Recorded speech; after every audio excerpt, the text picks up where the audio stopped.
नमस्कार, कैसे हो ममता जी। नमस्कार सर। जय श्री राम। जय श्री राम। मैं बहुत बढ़िया हूँ। आप कैसे हैं? बहुत बढ़िया भाई।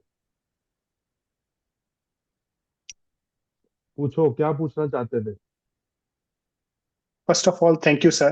आपने मुझे ये मौका दिया आपसे ये प्रश्न करने के लिए।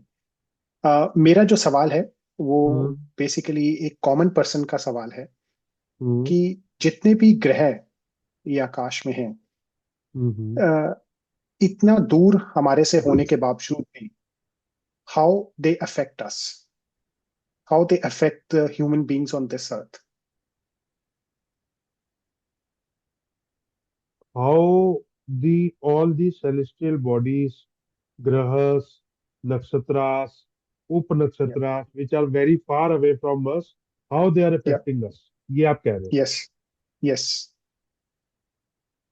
And why they are affecting us, yes, कि करेक्ट। ऊपर कुछ होता है और हमारी जिंदगी में कुछ हो जाता क्योंकि ये मैं जितने भी लोगों से इंटरेक्ट करता हूँ, हर है। एक कॉमन पर्सन का एक, this is the first and important most important question कि how they affect us. How they. Physics में एक बहुत ही बड़ी थ्योरी है जिसकी वजह से हम बात कर पा रहे हैं। आप उधर ऑस्ट्रेलिया से बैठ के, मैं इंडिया से बैठ के जूम कॉल पे, जूम मीटिंग में बात कर रहे हैं। इस थ्योरी को कहते हैं क्वांटम थ्योरी,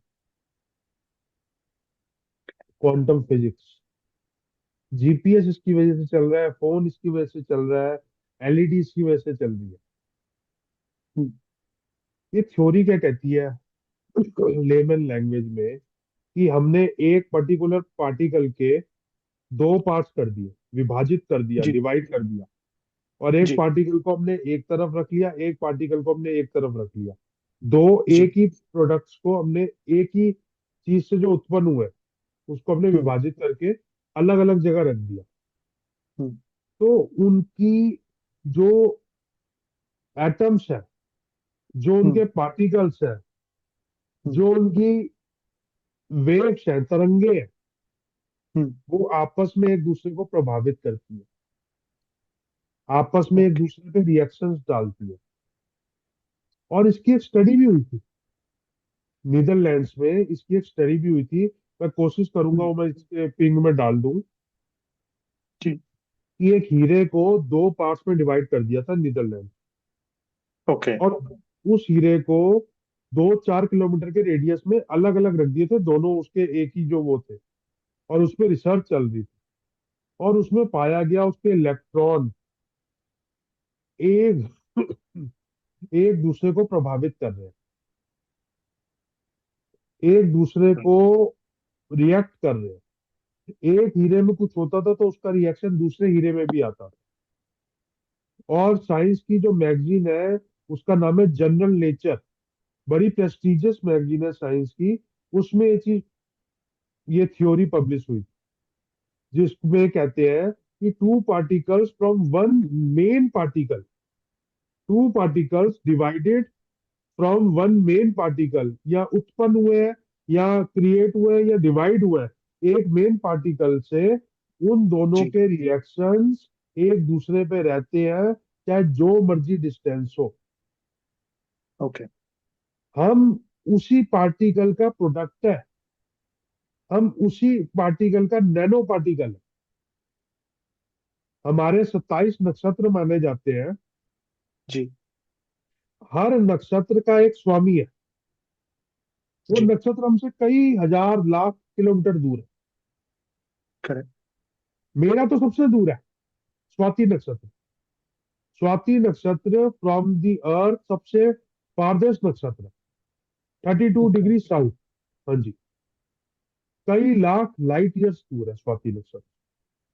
फिर भी मैं स्वाति नक्षत्र में पैदा हुआ हूँ, मेरे को क्लॉस्ट्रोफोबिक फील होता है, मैं रस में नहीं रह पाता।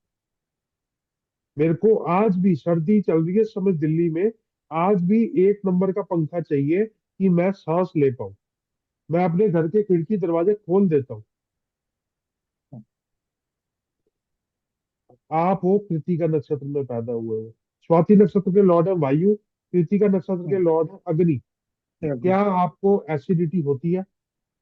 बिल्कुल भूख कंट्रोल नहीं होती? नहीं होता।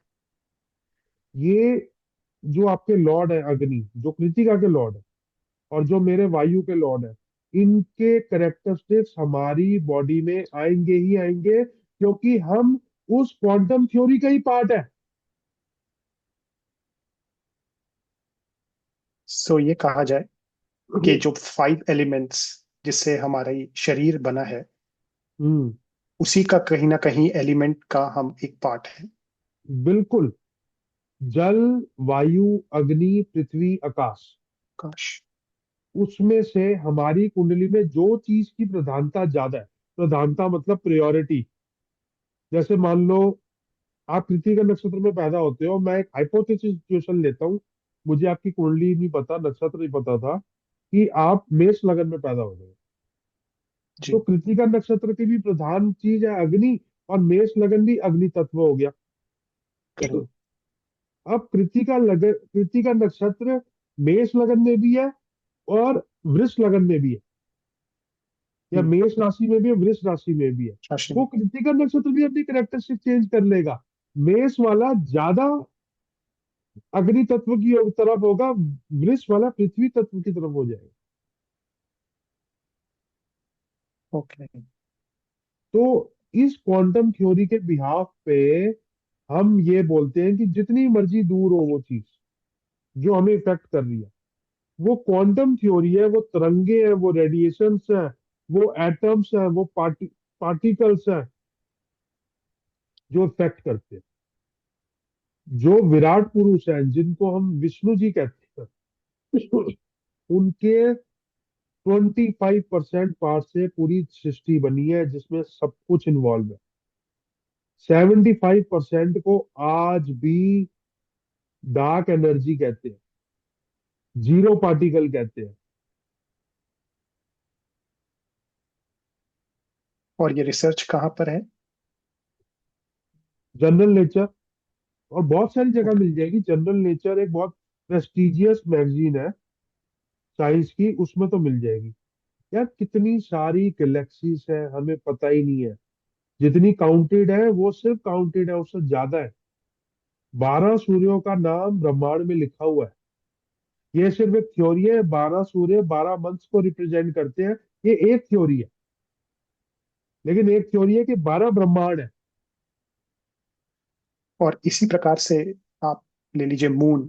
तो मून का कितना हम्म। इम्पैक्ट है इंडिविजुअल पे? सबसे ज्यादा इम्पैक्ट ही मून का, क्योंकि मून माइंड है। मैं तभी तो कहता हूँ the greater the size of moon, the greater the person is emotional. Correct. Moon कौन सी राशि में है, कौन से नवमांश में है, कौन से त्रिमसामसा में है, कौन से द्वादशांशा में है, कौन से दृष्टांत में है, कौन सी होरा में है, किस प्लेनेट से वो हो रहा है, सबसे ज्यादा इम्पैक्ट ही मून का आता तभी तो पूर्णिमा में जो है। हाँ वेव्स हैं, जी। टाइड फैक्टर्स में कन्वर्ट हो जाते बढ़ जाते हैं। और मेरी इस लाइन को हमेशा ध्यान रखना, जो आदमी पूर्णिमा में पैदा हुआ है वो ओवर इमोशनल, ओवर सेंटिमेंटल और ओवर रिएक्टिव रहेगा ही रहेगा, क्योंकि वो पूर्णिमा में पैदा है। लेकिन वो किस चीज में सेंटिमेंटल होगा, वो उस मून का नक्षत्र बताएगा, नक्षत्र का देवता बताएगा। हैं। ये मैंने भी कुछ केसेस अपने रिसर्च में, छोटी सी रिसर्च जो करी थी इंडिविजुअल्स पे, उसमें काफी में पाया है। R&D करते रहो, क्वेश्चंस पूछते रहो, जवाब मेरे को भेजते रहो, जवाब का सवाल का जवाब दूंगा। नहीं दे पाया तो 10 दिन बाद दूंगा, लेकिन जवाब जरूर मिलेगा। जी। All the particles from one major particle are reacted through quantum theory। Quantum theory के 3 बड़े रोल्स हैं, उसमें से एक रूल मैंने आपको बताया।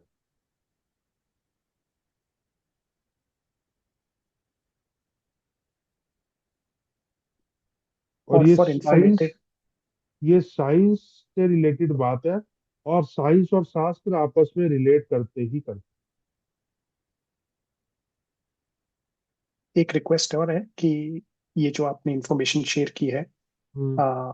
फॉर यूजर्स, आप इसका लिंक इसी में अटैच कर यूट्यूब में दीजिएगा सो दैट। यूट्यूब में डाल देंगे। जी। यूट्यूब में डाल देंगे, एक नया वो कॉन्सेप्ट लॉन्च करेंगे, आंसरिंग दी क्वेश्चंस।